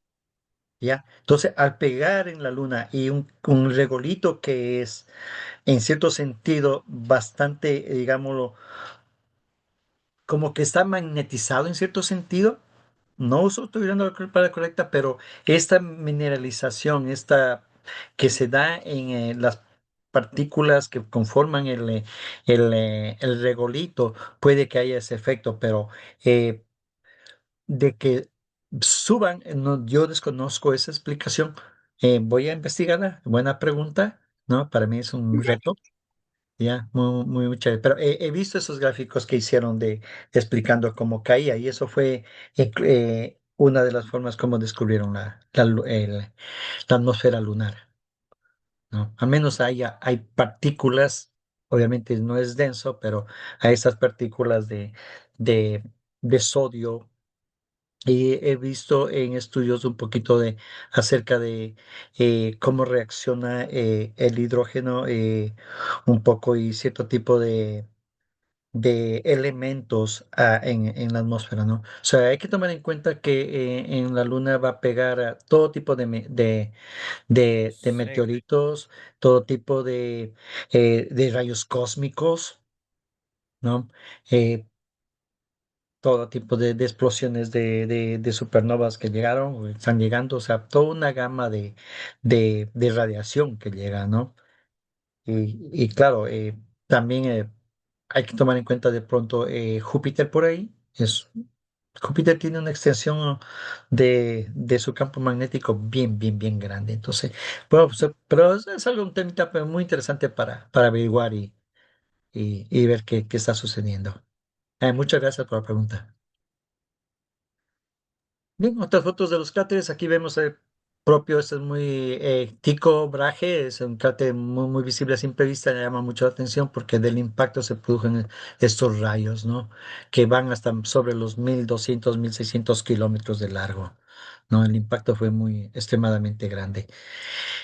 Eh, existen, como decía, cientos y miles, dependiendo del tamaño de cráteres, ¿no? Se calculan por millones. Cráteres de más de 1 kilómetro de diámetro se calculan por millones, ¿no? Entonces, vemos eh, muchas, en cierto, bueno, circulares en el momento que pegan desde arriba, obviamente, eh, y ciertos anillos como se va desplazando. El problema es cuando pega el impacto va a salir todo el material hacia afuera, no hay atmósfera, tiene mucho más libertad de salir, las piedras o rocas más pesadas van a caer más cerca y las más ligeras más lejos y así sucesivamente. Entonces se forma esto y más y las fotografías, los estudios demuestran en esta forma.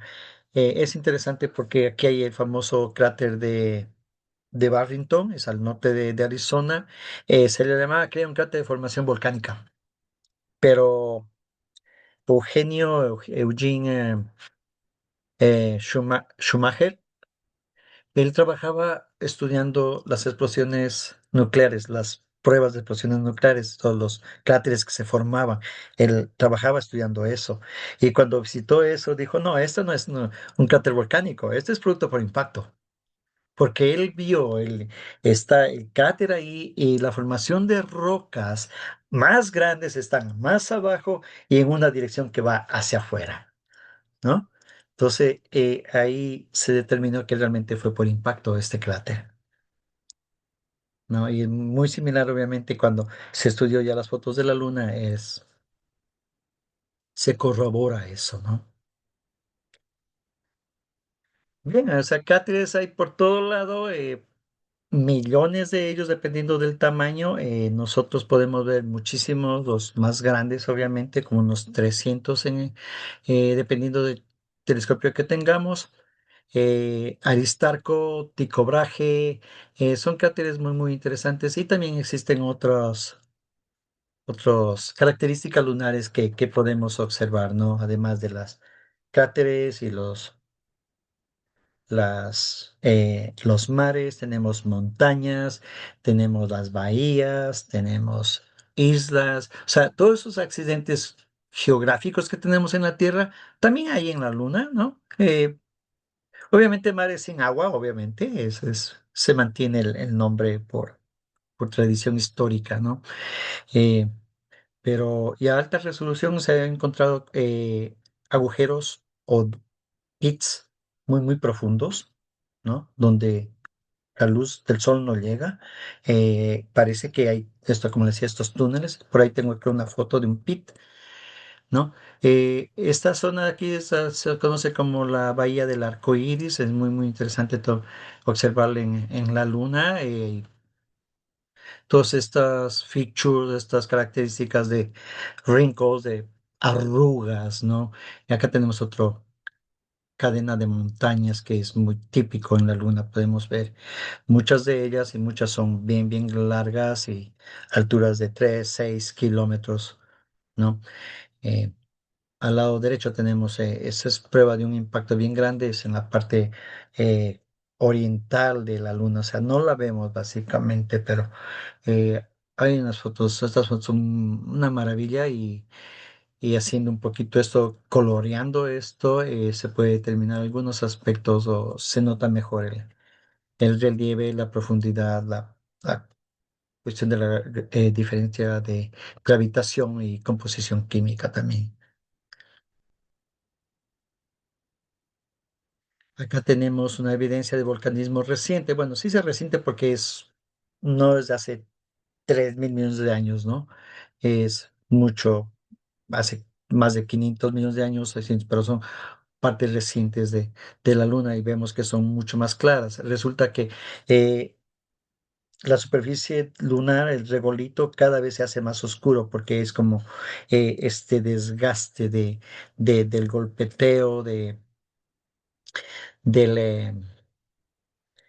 de, de las micropartículas, la luz solar hace que vaya perdiendo y se va cristalizando eh, el regolito, entonces va haciéndose cada vez más oscuro. En la luna, las partes más oscuras son las partes más viejas, ¿no? Tenemos una serie, es una foto mía parcial de la luna, entonces podemos ver, esto es muy, muy notorio, los Apeninos, acá, Cáucasos, también algo más pequeña, acá esa creo que llamaba no me acuerdo cuál era, pero hay una serie de montañas y cadenas, ¿no? Eh, Estas montañas obviamente se formaron por impacto. Son cráteres, son rezagos de cráteres inmensos, ¿no? Que han desaparecido, se han roto y queda una parte de ellas. O sea, no son montañas como el proceso aquí en la Tierra que se formaron. Las montañas aquí se forman porque tenemos placas tectónicas que están haciendo que estas suban, al chocar se van a subir estas montañas y se van formando de esa manera, pero en la Luna no.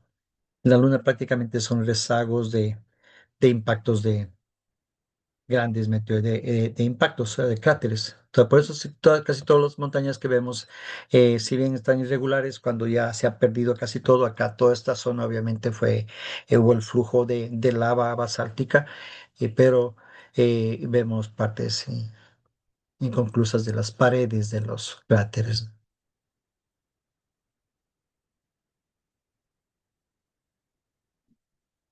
Bueno, aquí sabe que está como con nombre de las montañas, los montes Apeninos, Cáucaso está acá, eh, alrededor del cráter de Copérnico, Montes Tenerife, y en fin. O sea, son muchos que con pequeños telescopios podemos observarlos, ¿no? Los domos volcánicos son las paredes que van quedando de los cráteres antiguos, un poquito es más no tan brusco, no es más smooth, más suave esta forma de cómo bajan y tampoco son muy altos. Se los conoce como domos volcánicos.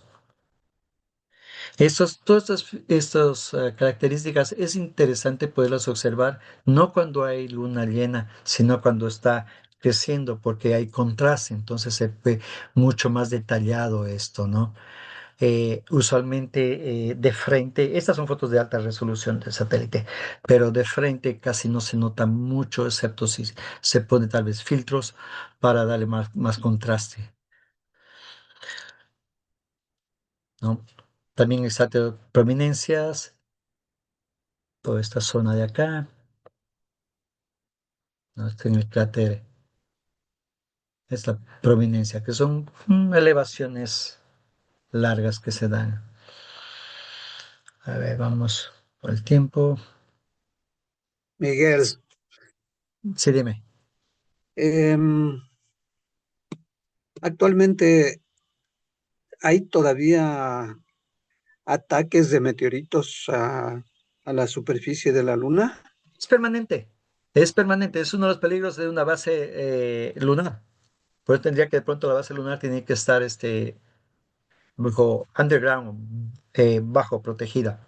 Sí, es permanente y a veces ha habido astrónomos aficionados que observando han fotografiado el impacto de meteoritos. Es permanente. Pues hay micrometeoritos bombardean. Por eso la luna el bombardeo es siempre, porque no tiene atmósfera que le proteja. Nosotros también tenemos millones de, de pedacitos de meteoritos, micrometeoritos que nos pegan, pero se evaporan en la atmósfera. Algunos que ya son más grandes llegan bastante bajo. Por eso vemos lo que se llama lluvia de estrellas. Hoy, de vez en cuando, atraviesa el techo de una casa. Es rarísimo golpear a alguien. Hay casos de meteoritos encontrados dentro del carro o uno que pegó en la cama de una señora en los años 50 o desconozco a alguien que haya sido muerto por un meteorito, ¿no? No, pero sí, eso se da. Y en la Luna más aún porque no hay atmósfera que le proteja. La atmósfera no protege los meteoritos y eso hace que sea como un fósil allá porque no hay erosión.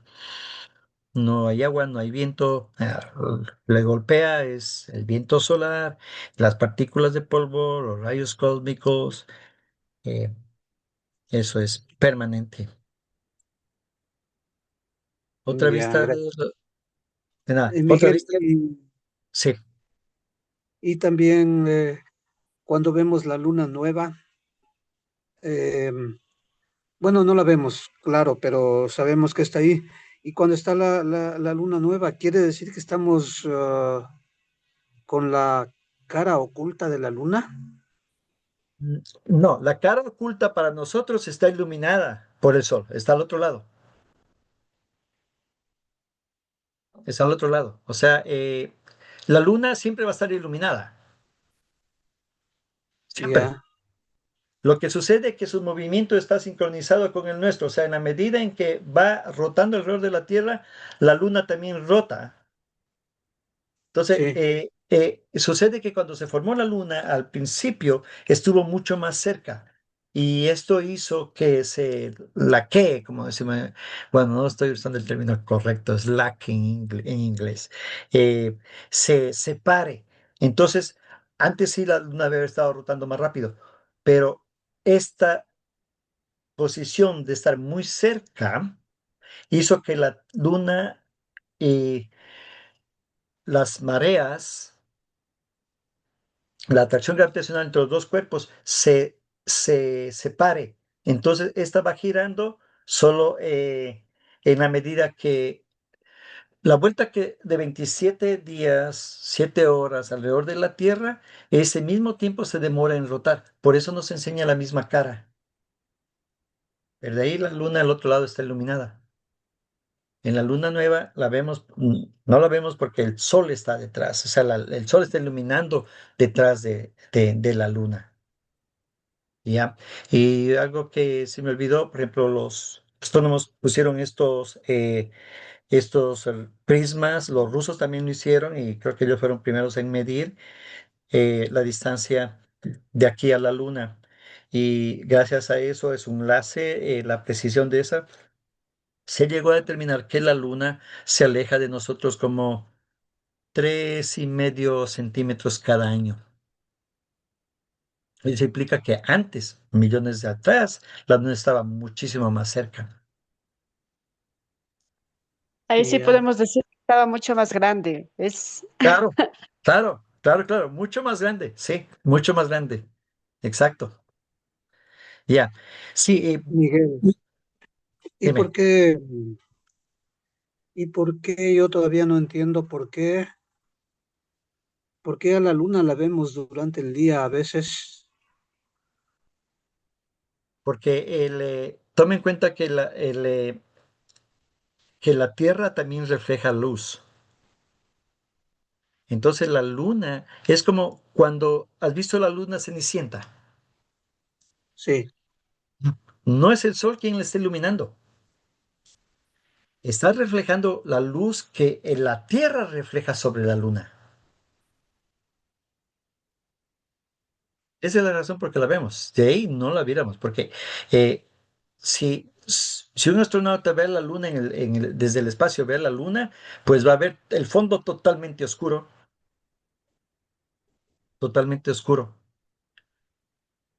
y la luna ahí. O cuando vieron la Tierra está ahí bien brillante, pero el cielo totalmente oscuro.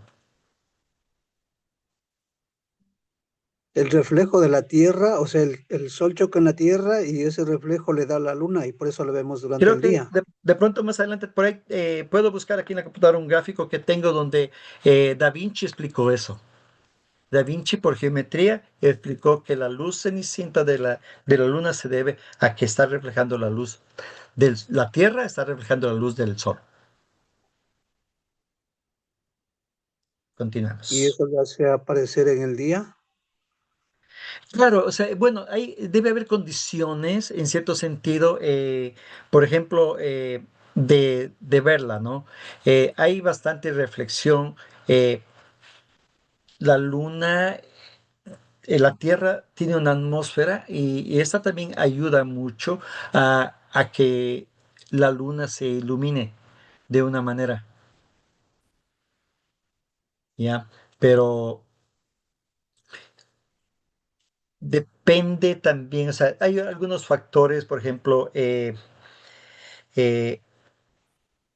la atmósfera terrestre pues muchas veces tiene bastante polvo, las partículas de agua, todo eso va a reflejar hacia el espacio. Entonces, la luna puede estar siempre iluminada y lo suficientemente iluminada como para que nosotros podamos verla desde la Tierra cuando no está siendo iluminada por el sol. Entonces son varios factores. Sí, sí, es reflexión y tiene todo en su conjunto de cómo diría las posiciones relativas entre el Sol, la Tierra y la Luna, ¿no? Sería parte del Y efecto albedo, ¿no es cierto? Parte del efecto. El efecto albedo. Claro, claro, es la Tierra la que está reflejando, es el albedo de la Tierra, ¿no? Albedo. Sí. De pronto, por ejemplo, en muchas zonas sí hay mucha nubosidad en la Tierra, en el resto de la Tierra hay mucha luminosidad, nubosidad va a reflejar más luz. Si hay muchas nubes, alta atmósfera va a reflejar más luz. Entonces, todos esos factores probablemente son los que están implicando a que refleje más luz y podamos ver la luna en luna nueva. ya. ¿Y qué tiene que ver? Bueno, cuando se acerca más la luna a la Tierra, como que el agua tiende a elevarse las olas del mar y todo eso.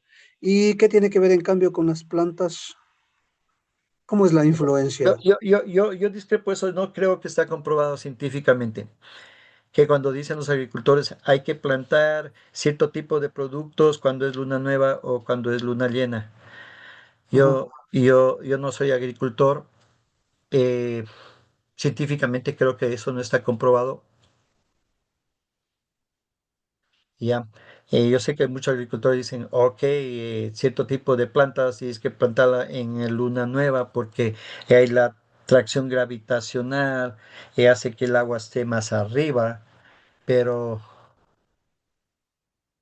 eh, y lo mismo cuando papas sembrar tiene que ser en luna nueva porque como va para abajo la tierra, el agua va para abajo, pero en ese sentido yo no. No creo que está comprobado eso. Quizás algo muy pragmático, muy difícil de comprobarlo. Es algo así similar cuando dicen que el periodo menstrual de las mujeres es gracias a la luna. Tampoco es científicamente eso comprobado. Es una coincidencia. Es una coincidencia. Eso no está comprobado. No es científico nada de eso. Científicamente no está comprobado. O sea, suponemos. Ya, gracias. Bien, entonces tenemos muchas características de la luna en todo lado. Hay algunos muy interesantes que observar. Aquí está es lo que decía este pozo del mar del Tranquilitis. eh, Son huecos que colapsan y es muy probable que haya, me parece que en este mismo sí se comprobó que hay un de esos tubos de lava. ¿No? O sea, puede que haya túneles, entonces si hay túneles es muy probable que dentro de eso se pueda construir una base eh, en la Luna, ya que está comprobado, por ejemplo, que temperaturas ahí son mucho más bajas, ¿no? Ya, pero obviamente necesita estudios mucho más profundos, ¿no? La escala, como ustedes ven, es casi de 100 metros, me parece que se tiene algo así como, estaba viéndolo como 30 metros, 20 30 metros de profundidad.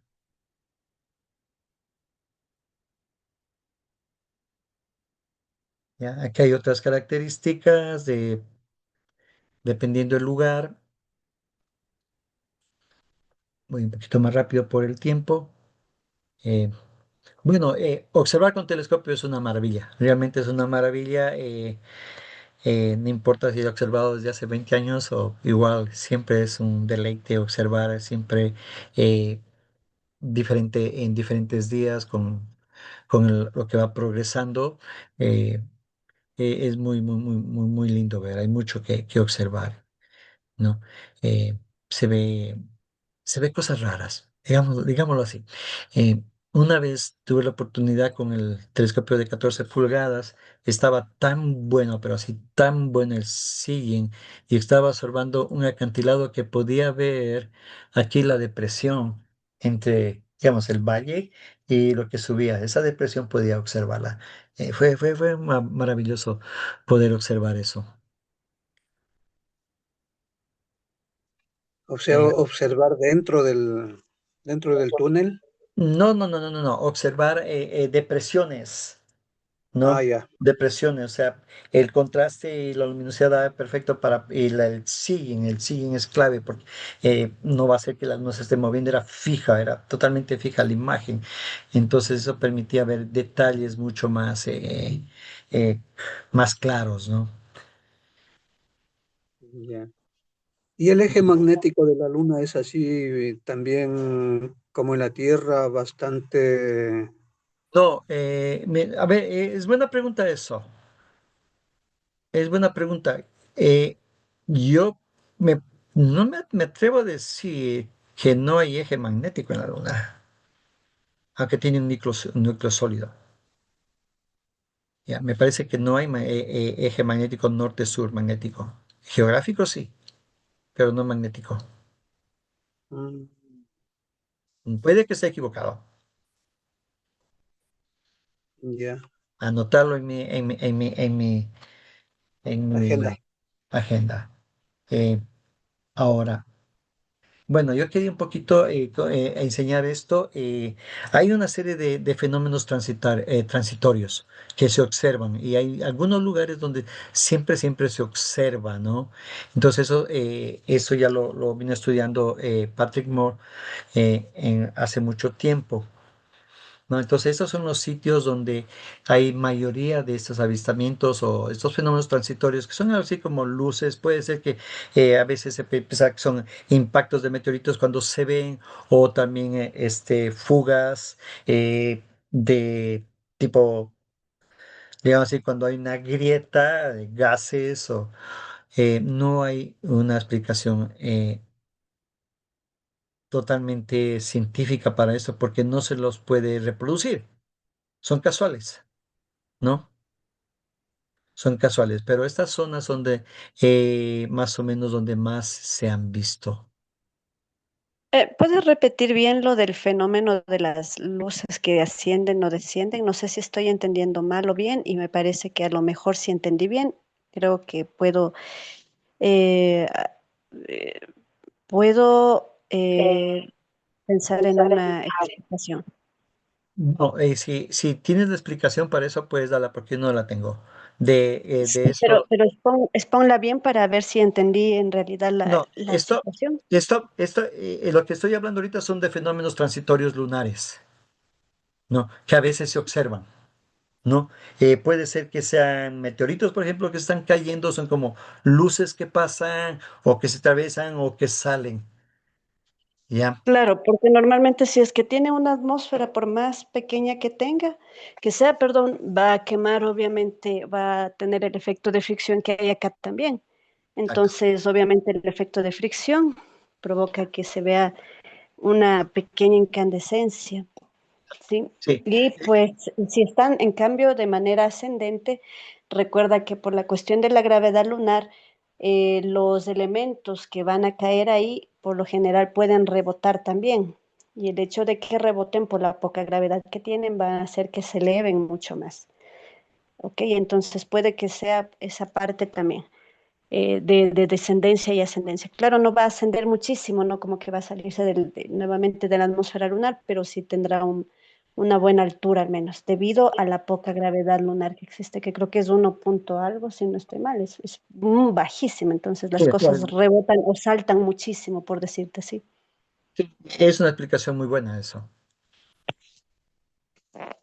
Muchas gracias. Perdón, perdón la Ah, interrupción, gracias no, también. está bien, súper bien, no, chévere. Para eso estamos aquí, ambos. Bueno, esta es una de las últimas. Quería acabar esto, pero por tiempo lo voy a pasar bien rápido.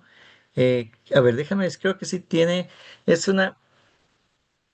4 minutos más y acabamos con esto. Eh,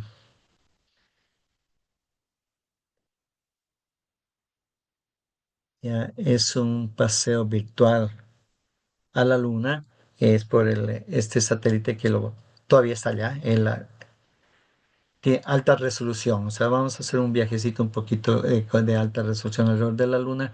Eh, a ver, creo que debería conectar headphones no sé si tenía audio, pero bueno, esta es la parte de oriental, el basin oriental, ¿no? Es bien grande, ¿no? Como 400 y pico de kilómetros de diámetro. Esa es la parte cara oculta de la Luna, la parte oriental para nosotros. Eh, estos cráteres me parece que ya los vemos y los podemos ver. Esa parte, ¿no? Aquí está el polo sur, ¿no? Las zonas brillantes son las zonas donde posiblemente hay agua. No sabemos que en el polo sur hay partes que nunca pega el sol. Son muy profundas. Este es con Lola, el Lunar Orbital Satellite. Pues es muy interesante estudio. Están tanto americanos como chinos poniendo mucha atención a ir a esa zona por las posibilidades de que exista bastante agua ahí, ¿no? Estos gráficos nos enseñan de zona de impacto bien grande. Como ustedes ven, ese color azul es más profundo. Bueno, no creo que tenía audio o no estoy compartiendo el audio, debía haber puesto con audio, pero básicamente es un tour virtual, ¿no? Sí, bueno, en alguna otra ocasión podemos observar medio similar, ¿no? Ahí está. Ese es este cráter Tycho. Tiene como 80 kilómetros de diámetro y es muy característico la montaña. Pero lo interesante es su centro con alta resolución, lo que hay ahí.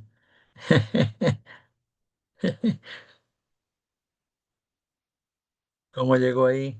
Muy probable de otro impacto. Ético. Bueno, en la Luna hay como 4000 cráteres con nombres, ¿no? Y se siguen poniendo. Está la parte de Aristarco, otra zona muy, muy interesante de observarla. Con pequeños telescopios se puede observar.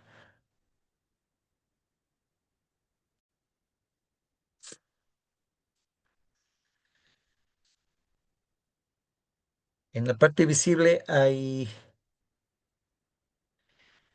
cráteres de más de 1 kilómetro. Hay como, se calcula entre 600.000 a 700.000 cráteres. Mientras que en la parte oscura de la Luna hay entre eh, más o menos eh, casi, casi igual en número. Eh,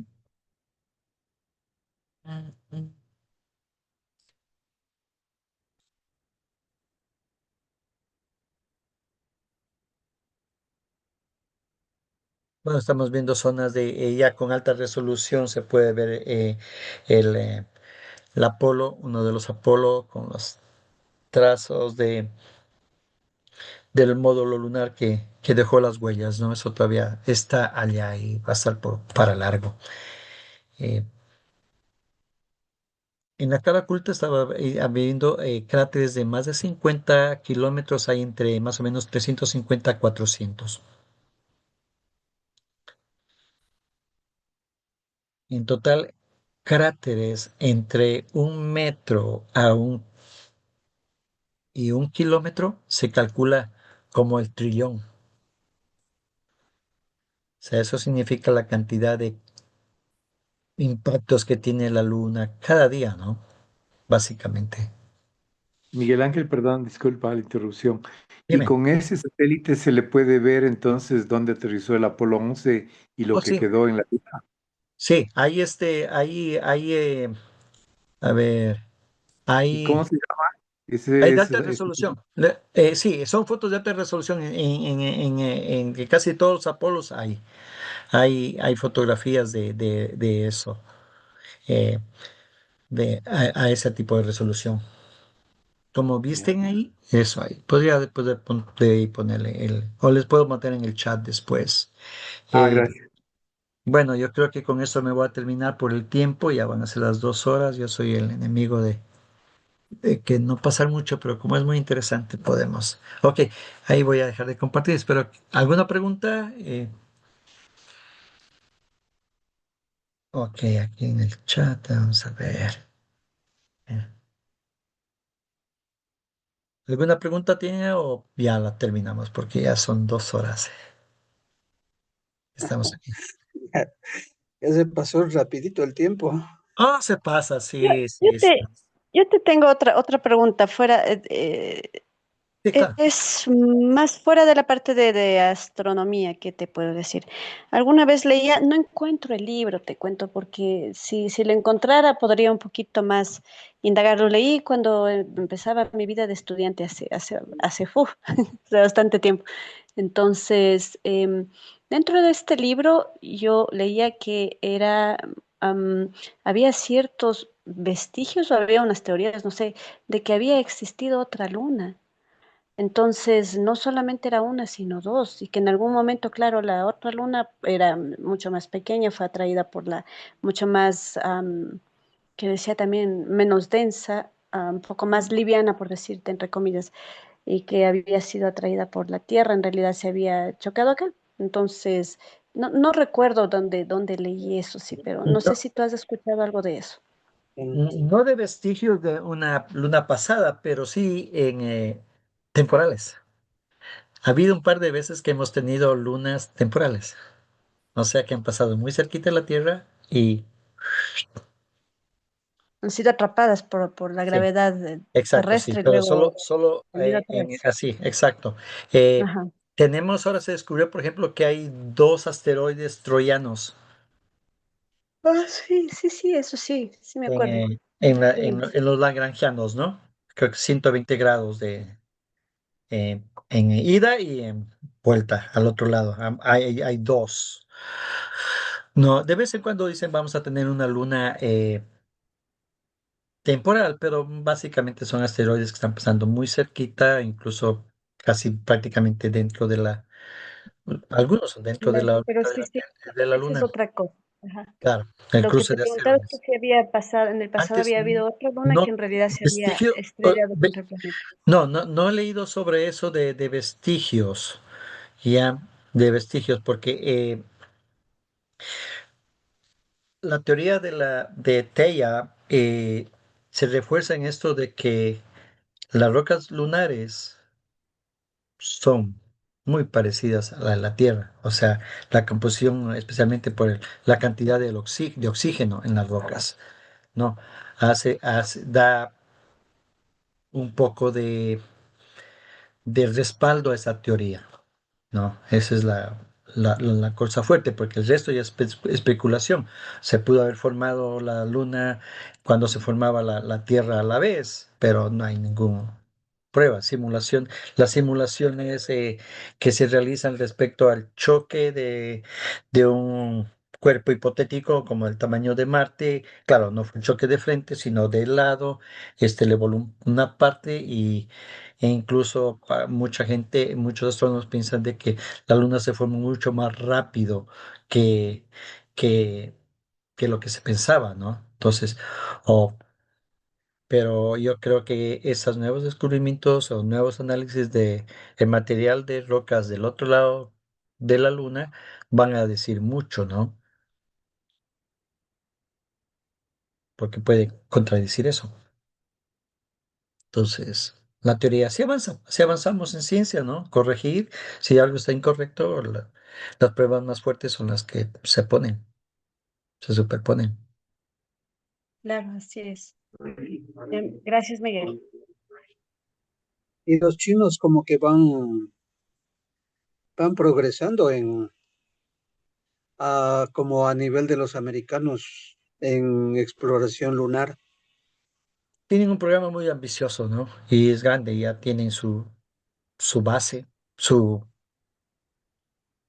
su su estación espacial, ¿no? Entonces ellos tienen el dinero y tienen programas de ir a la luna y programas de no solo de poner una base, sino de ir a perforar, minar y todo eso. O sea, se desconoce mucho porque ellos son muy herméticos, ¿no?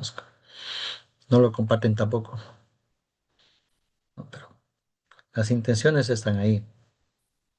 La Luna fue parte de la Tierra. Bueno, de acuerdo a la teoría, diríamos que no, porque de acuerdo a la teoría fue un cuerpo como hipotético, como el tamaño de Marte, el que le fue tocando a la Luna, a la Tierra.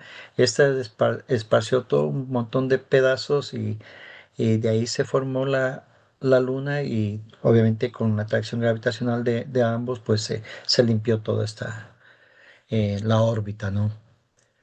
Entonces, el parte de la Tierra, bueno, decíamos que parte de la Tierra, claro, en ese aspecto sí sería, ¿no? O sea, eh, lo que quitó de la Tierra fue esto que luego se formó la Luna.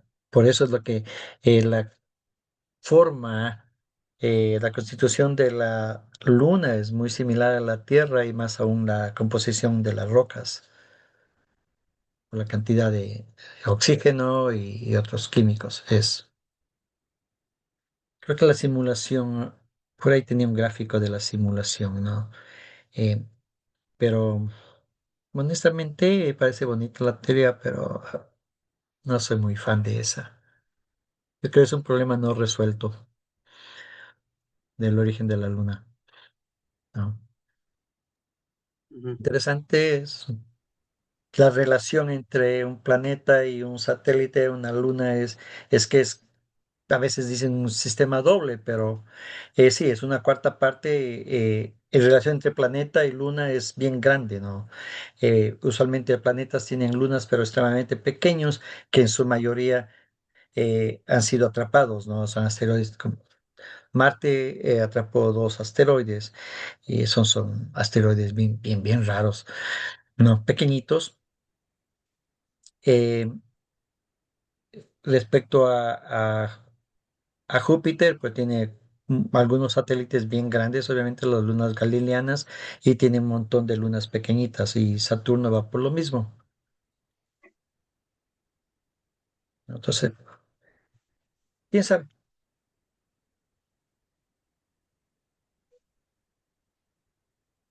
pero es la teoría más aceptada esta de la Teia.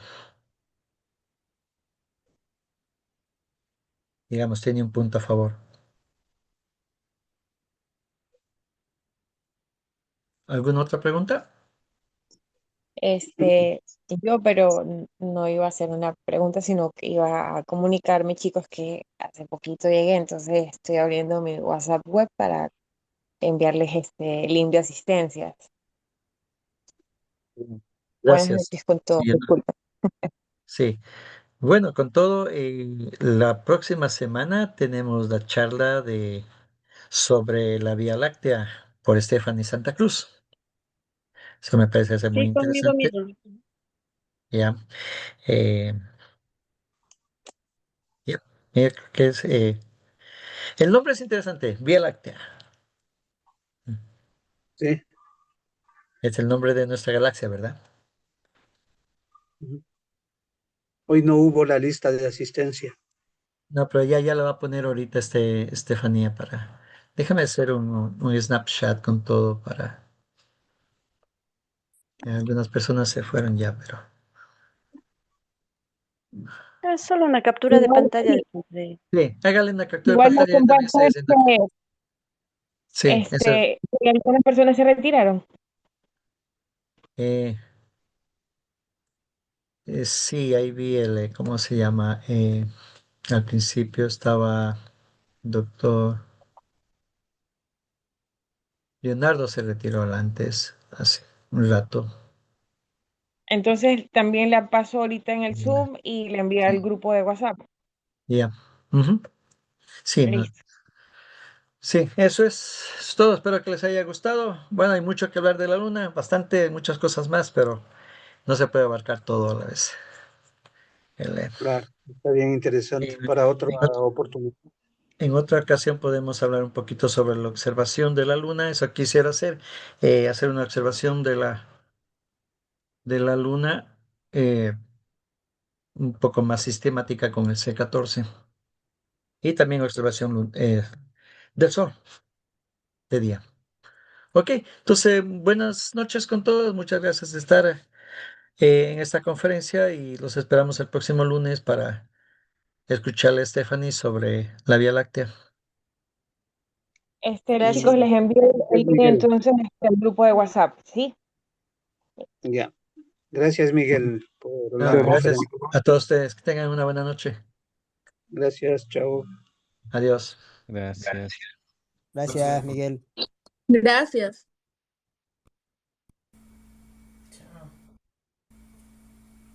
Ok.